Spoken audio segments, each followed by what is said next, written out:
Nagkabitak-bitak ang lupa sa bulubunduking bahagi sa isang barangay sa Toboso, Negros Occidental. Ikinagulat po ito ng mga residente at base sa pagsusuri ng MDR-RMO, itinuturing itong sinkhole dahil sa hugis, lalim at lawak ng bitak ng lupa. Nakipag-ugnayan ng LGU sa Mines and Geosciences Bureau upang masuri ang lugar. Sa Lake Cebu naman sa South Cotabato, nagkabitak-bitak ang ilang kalsada dahil sa landslide. Naperwisyo ang mga motorista at residente. Ayon sa PDR-RMO, dahil gumagalaw pa ang lupa ay patuloy na lumalawak ang pinsala sa kalsada. Sinabi naman ng DPWH na may isinasagawa ng rehabilitasyon. Handa na ba kayo sa pagsalubong sa Chinese New Year sa Martes? Ang pinakamatandang Chinatown sa buong mundo dinarayo na at patuloy ang pagbabagong bihis. Mula sa Binondo, Maynila, nakatutok live si Darlene Kai. Darlene.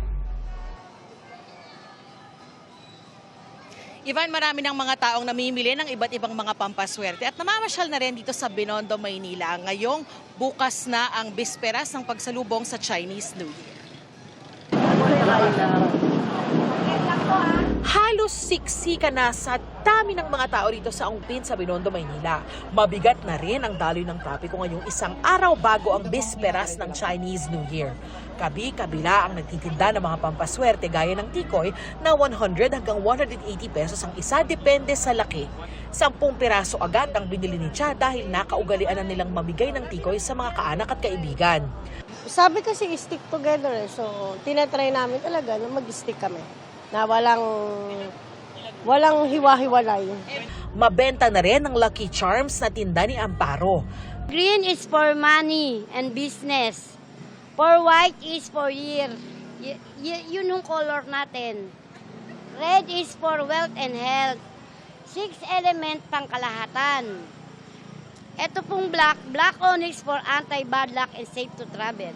2 bracelet ang binili ni Minozen. Hangad niyang swertihin siya sa pera at pag-ibig. Naniniwala po ako sa swerte and yun lang po. Wala naman pong masama if maniwala sa mga charms. Mabili na rin ang mga prutas sa pangsabit sa pinto na 60 pesos ang isa at ang palay na 35 pesos ang isa. Mayroon na rin mga nagpa-practice para sa Dragon Dance. Yan ang inaabangan ng Chinoy na si Ellery at kanyang pamilya na taon-taon daw sinasalubong sa Binondo ang Chinese New Year. We'll watch the Dragon Dance, fireworks later, and buy lots of prosperity, everything that charms and everything, like foods. Because this is the place of the Chinese, di ba? Binondo talaga. Of course, I'll come here every year. May mga isasa ng kalsada sa Maynila simula madaling araw bukas para sa pagsalubong sa Chinese New Year. May mga signage at enforcer para tulungan ng mga motoristang dumaan sa mga alternatibong ruta. Itinatag noong 1594, Binondo ang pinakamatandang Chinatown sa mundo. Ngayon ay lalo itong pinagaganda para raw makilala ang Binondo bilang pinakamagandang Chinatown sa mundo. Mapalalakas nito ang turismo at mga negosyo. Isa nga sa mga paandarang light display sa harapan ng Binondo Church na ipinakikita ang kasaysayan at kulturang Chinoy. Tuwing Biyernes at weekend, 7 p.m. to 9 p.m. ang light display sa Binondo Church. Bahagi ito ng Phase 2 ng Chinatown Revitalization Project kung saan dinisenyohan at inilawan ng iba pang lugar sa Binondo at Santa Cruz.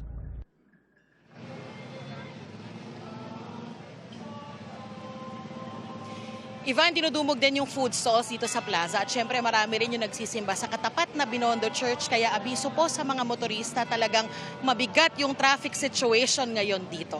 Mga kapuso, ngayon pa lang maaga ko na kayong binabati ng isang Kyonghi Watsay. Balik sa'yo, Ivan. Kyonghi Watsay. Maraming salamat, Darlene Kai. Hulikam sa Pasay ang paghabol sa isang tuktok o tricycle na tinakasan ng nabanggang motorsiklo. Nag-counterflow pa ito sa highway kung saan bawal ang mga tricycle. Nakatutok si Darlene Kai. Ito, siya yung mahabol eh. Ito kulay gawin na to. Ayan yung kulay gawin na yan. Binabaybay ng motorsiklong may kuha nitong dashcam ang Rojas Boulevard sa Pasay. Nasa una nito ang isang tuktok o tricycle mula pa sa Baclaran.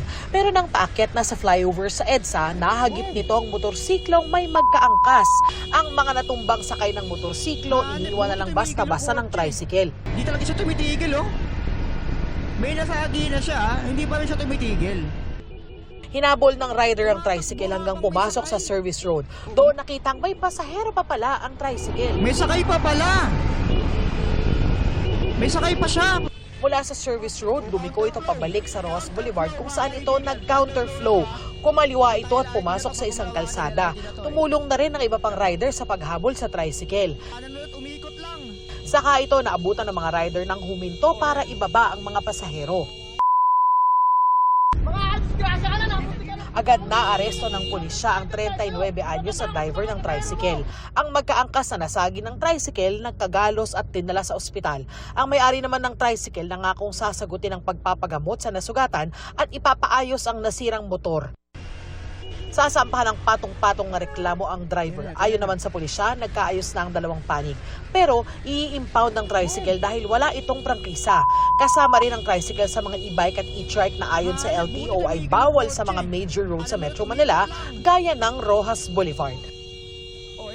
Nananawagan po ako sa mga drivers po natin na maging mahinahon at maging dahan-dahan para hindi po tayo nakakadisgrasya. Para sa GMA Integrated News, Darlene Kai, nakatutok 24 oras. Vape shop sa Batangas, sinalisihan ng grupo ng mga kabataan. Sa Cebu, Cagayan naman, may mga nilimas na alahas. Ang mga nahulikam na insidente sa pagtutok ni Darlene Kai. Balot na balot ang lalaking yan habang naglalakad sa labas ng isang bahay sa Tuguegarao City, Cagayan. Ang lalaki pumasok sa gate saka sumilip sa bintana. Sa kanya ito binuksan at pumasok sa loob ng bahay. Hawak ang flashlight, nagmasid ang lalaki na tila ba may hinahanap. Hindi na nakita sa video pero natangay na niya ang vault na may mga lamang alahas na nagkakahalaga ng nasa 1,000,000 piso. Nagbigay ng pabuya ang may-ari ng bahay sa sino mang makapagbibigay ng impormasyon para sa ikadadakip ng suspect. Tumangging magbigay ng pahayag ang may-ari ng bahay. Nagpapatuloy ang investigasyon. Alahas din ang tinangay ng 43 anyos na lalaking ito sa isang mall sa Talisay City, Cebu. Ayon sa pulisya, nanlaban pa ang suspect at dinuraan ang gwardyang dumakip sa kanya. Na-recover na ang mga alahas. Sinampahan na ng kasong pagnanakaw ang suspect na hindi nagbigay ng pahayag. Sa Calatagan, Batangas, hulikam ang pananalisin ng grupo ng mga kabataan sa isang vape shop. Pumasok ang dalawang babae sa tindahan at nagtanong sa tindero. Habang abala, dalawa pang lalaki ang pumasok at kumuha ng produkto at saka ipinasa sa kasama at saka ibinulsa. Nasa 20 kahon ng vape products na nagkakahalaga ng 12,000 piso ang nalimas ng mga suspect. Naireporta ng may-ari ng tindahan ng insidente sa pulisya. Para sa GMA Integrated News, Darlene Kai, nakatutok 24 oras. Arestado ang isa pa sa mga suspect sa pagpaslang sa dating tauhan ng Kamara na pinatay noong nakaraang taon sa mismong birthday party ng kanyang anak. 5 pa ang patuloy na tinutugis kabilang ang mga mastermind. Nakatutok si Marisol Abdurman. Sa gitna ng birthday party ng kanyang anak sa clubhouse sa isang subdivision sa Barangay Commonwealth sa Quezon City, Hunyo nung nakaraang taon, pinagbabaril ang 63 taong gulang na si Mauricio Polhin. Nooy hepe ng technical staff ng House Committee on Ways and Means. Matapos ang halos 8 buwan, inaresto ng Quezon City Police sa San Jose del Monte, Bulacan ang isang suspect. He act as middleman, driver assistant of yan. Siya po yung nag-connect dun sa offered assassination job. Ayon sa pulisya, malaking bagay ang kanyang pagkakaaresto para sa operasyon ng pulisya laban sa mga at-large pang suspect, kabilang ang mga mastermind. Siya yung driver during the pagkatapos ng shooting incident. Sinusubukan pa namin kunan ng pahayag ng suspect na nasa kustodiya na ng QCPD. Sa ngayon, 4 na suspect ang hawak ng mga otoridad. 5 ang pinaghahanap pa, kabilang ang 2 mastermind umano sa krimen. Hopefully, matatrack na rin natin ngayong taon na to yan. Or mas maganda kung nakikinig sila, mag-surrender na lang para magtuloy-tuloy na yung hearing.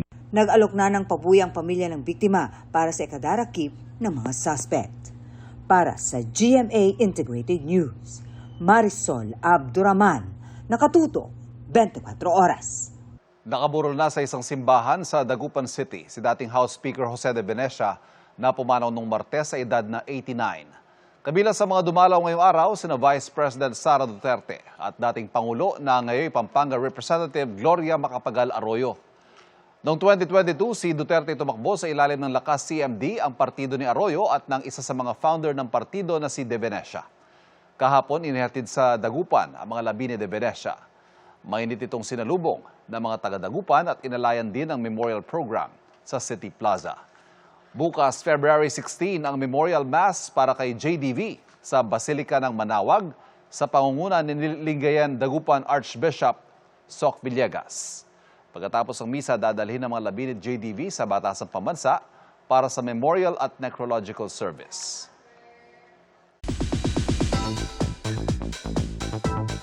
Napa-throwback sa Y2K fashion ng ilang kapuso stars na kumasa sa trending ngayong Bebot Challenge. Pero ang entry ng Denjen may kakaibang twist. Makichika tayo kay Athena Imperial.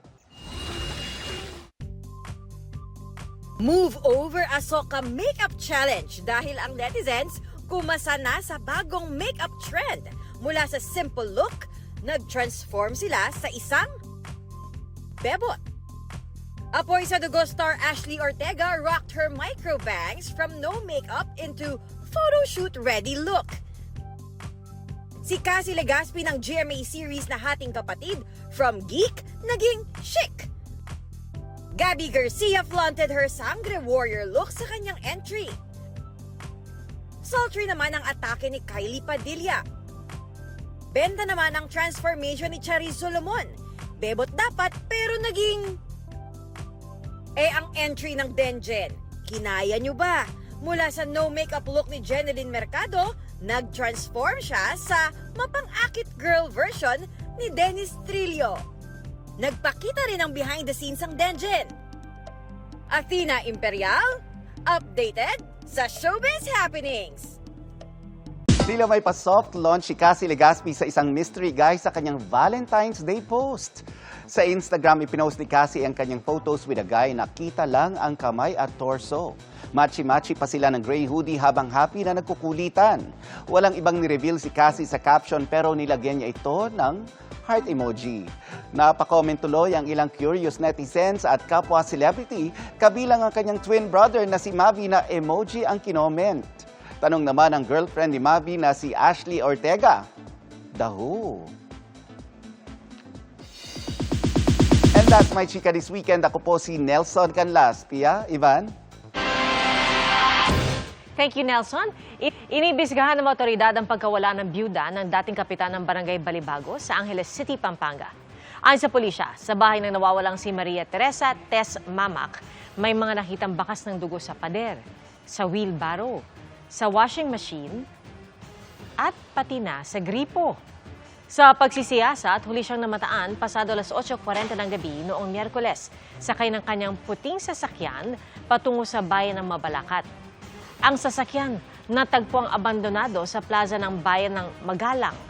At bago po yan, umuwi pa sa bahay ang ginang pasado alas 8:30 ng gabi ayon sa kanyang anak. At nang suriin ang CCTV sa kanilang bahay, isang tila sigaw ang narinig sa gitna ng katahimikan bandang alas 8:30 ng parehong gabi.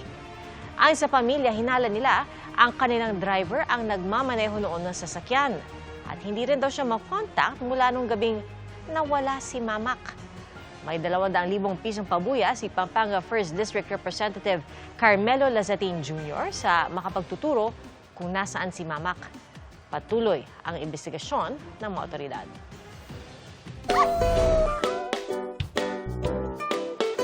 Pang Best Actor ang aktingan ng isang asong idinaan sa Puppy Eyes ang paghingi ng atensyon sa kanyang fur daddy. Sa Cavite naman, mas pinabongga ng isang aspin ang isang kasalan. Silipin sila sa Usapang Pets, kasama si Darlene Kai.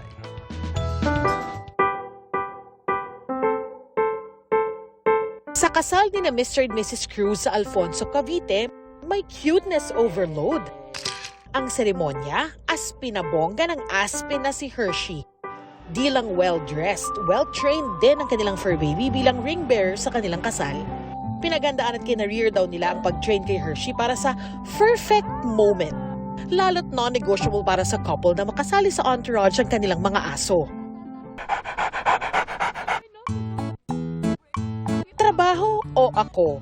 Yan naman ang pang-best actor na drama ng fur baby na si Milo. Habang nagtatrabaho kasi ang fur dad ni Milo, heto naman siya't nagpapakyut na tila nanlilimos ng panahon. Dinaan niya sa puppy eyes ang pagpapapansin. Abay, effective. Ang atensyon ni Daddy nakuha ni clingy fur baby.